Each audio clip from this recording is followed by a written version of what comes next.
Welcome to first and only SaaS News Digest featured on LinkedIn, where I cover news, events, and updates that are happening in SaaS community worldwide.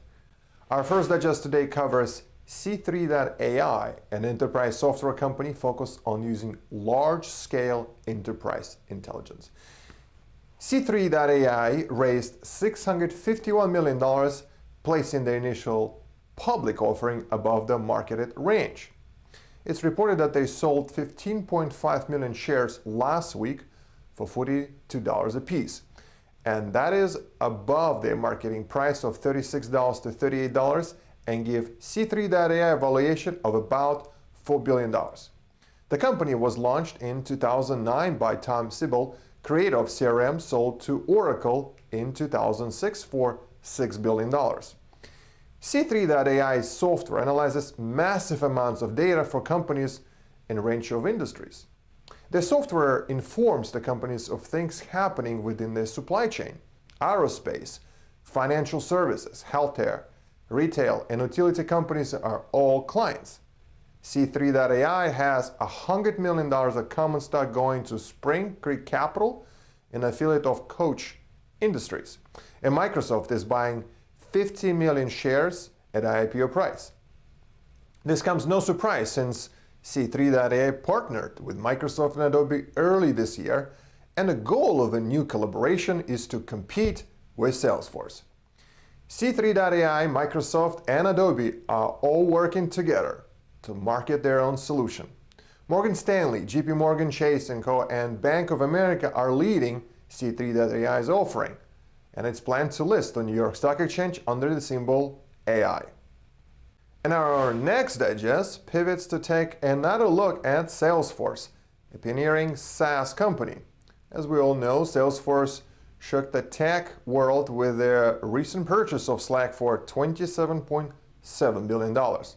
By teaming up, they hope to compete with industry powerhouse Microsoft. And when combined, Salesforce and Slack offer a single collaborative experience for both employees and customers. And this integration gets everyone away from traditional siloed experiences.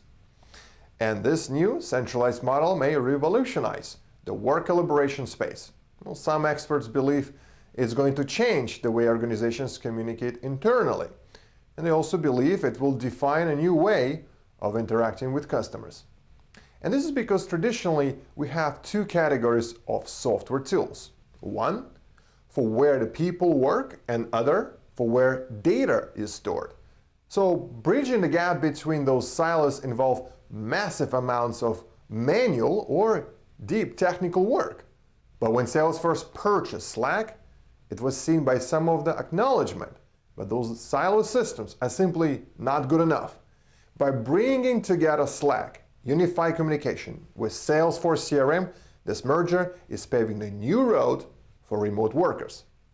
The new, bigger, and broader platform can offer greater efficiency and increased effectiveness. And they might just be to compete with offerings of giants like Microsoft. And our final today's digest takes a look at few of the challenges faced by CMOs. Chief marketing officers today struggle to keep up with advances in technology. The vast number of digital tools and solutions that are available is overwhelming. And there are currently around 8,000 MarTech companies are trying to help. And this is 13.6% jump from last year. Those thousands of MarTech companies are bombarding CMOs. All of the options available making adoption, standards, and impacts very inconsistent. Automation and other tech have made it impossible to scale campaigns and extract massive amount of data. But the ability to directly measure the impact of different marketing methods on revenue just not there. The result is that B2B marketers don't feel confident that their content is driving the desired revenue results. Well, in fact, a recent poll shows that only 13% of marketers felt very or extremely confident that their content is delivering the results they want. And over half of those B2B marketing executives were frustrated by receiving too many irrelevant emails and ads from suppliers. So, how can a CMOs deal with overwhelming options and unclear results? One thing experts suggest is to remain focused on real human and engagement at every step. Rather than amazing new tech to compete in the market, put people first.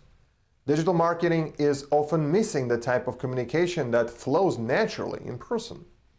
The focus needs to be more on more interaction and an increased number of online touchpoints.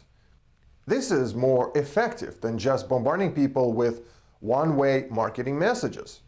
The next area to focus is on integration of data, from advertising to promos to content, experience, e-commerce and sales.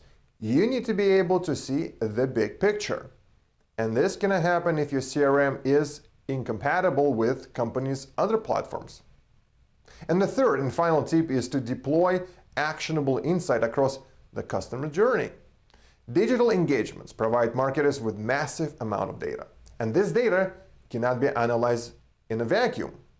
Marketing and sales team need to focus on both quantitative and qualitative metrics. This can include everything from poll results to Q&A sessions. Analyzing this data will help marketers offer the right content at the right time throughout the entire marketing funnel. Ultimately, marketers need to stay focused on engagement and impact, not just on more tech. I hope you enjoyed SaaS News Digest. The SaaS News Digest belongs to all of us and provides value to the members of our community because of you. So please click on like or insightful button, share the SaaS Digest on your LinkedIn page, and let's work together in developing this community and setting new SaaS global standards. My name is Artem Gasan. I'm the general partner at SaaS Growth Ventures, and my superpower is I invest and fuel growth and revenue for SaaS companies. Thank you for watching, and I'll see you next time.